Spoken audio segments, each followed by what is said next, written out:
Tässä videossa käydään läpi maitotalouspalvelun poistopäätöspuntari.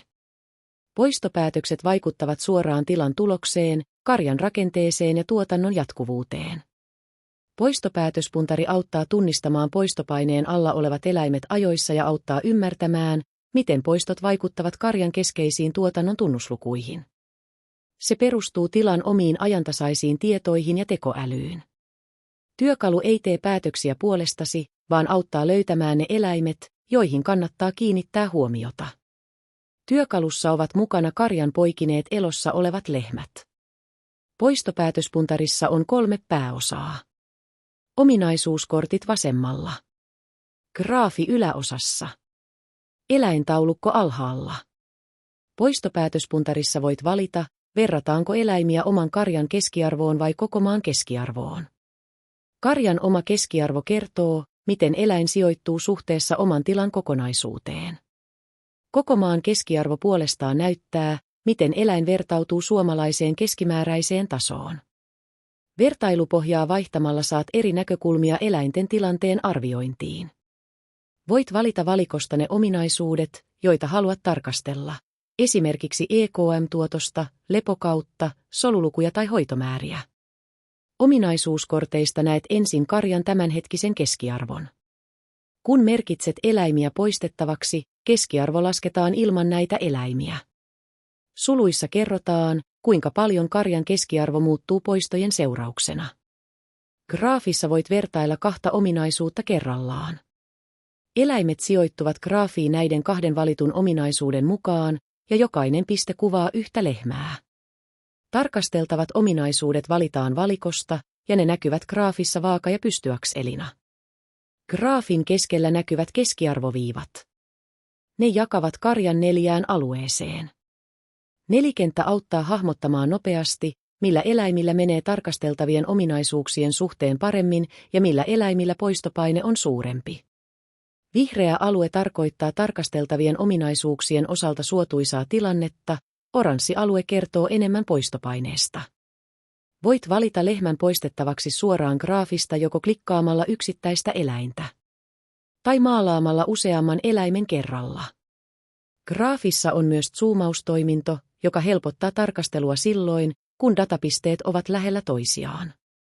Graafi antaa nopean kokonaiskuvan, mutta taulukko vie tarkastelun yksittäisen eläimen tasolle. Poistopäätöspuntarin taulukossa näet, miten jokaisen lehmän tulos poikkeaa karjan keskiarvosta ja onko tuo poikkeama kokonaisuuden kannalta suotuisa vai epäsuotuisa. Taulukossa on mukana kaikki karjan lypsävät lehmät. Jokaisesta eläimestä näet perustiedot, kuten EU-tunnuksen ja korvanumeron nimen, rodun ja poikimakerran sekä poistoennusteen seuraavalle 6 kuukaudelle. Taulukossa tarkastellaan, miten yksittäisen eläimen tulos suhteutuu karjan kokonaisuuteen. Mukana ovat samat ominaisuudet kuin graafissa, kuten EKM-tuotos, lepokausi, solut ja hoitomäärät. Tulokset esitetään poikkeamina karjan elossa olevien lehmien viimeisten 12 kuukauden keskiarvosta. Taulukossa käytetään selkeitä visuaalisia merkkejä tulkinnan helpottamiseksi. Vihreä merkintä kertoo, että eläimen poikkeama on suotuisa kyseisen ominaisuuden näkökulmasta. Punainen tai ylöspäin osoittava merkki puolestaan kertoo, että eläin heikentää karjan keskiarvoa tämän ominaisuuden osalta. On tärkeää muistaa, että tämä riippuu ominaisuudesta.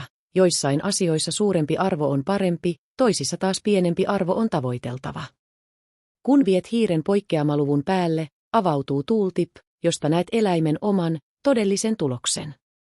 Näin voit helposti tarkistaa, onko kyse pienestä poikkeamasta vai selvästi karjasta erottuvasta eläimestä, ilman erillisiä raportteja tai hakuja.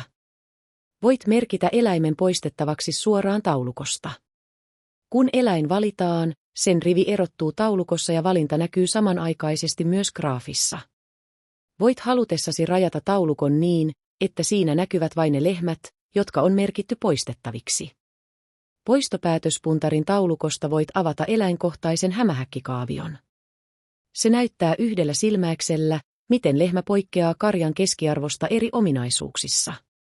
Ominaisuudet esitetään poikkeamina karjan keskiarvosta prosentteina. Näin eri ominaisuudet ovat keskenään vertailukelpoisia, vaikka niiden yksiköt ovat erilaiset. Nollataso tarkoittaa karjan keskiarvoa. Mitä pidemmälle sakara ulottuu, sitä suurempi on poikkeama keskiarvosta. Poikkeama voi olla joko suotuisa tai epäsuotuisa riippuen tarkasteltavasta ominaisuudesta. Poistopäätöspuntari ei kerro, mikä lehmä on pakko poistaa. Se auttaa näkemään ajoissa, millä eläimillä poistopaine kasvaa ja mitä seurauksia eri päätöksillä on koko karjalle.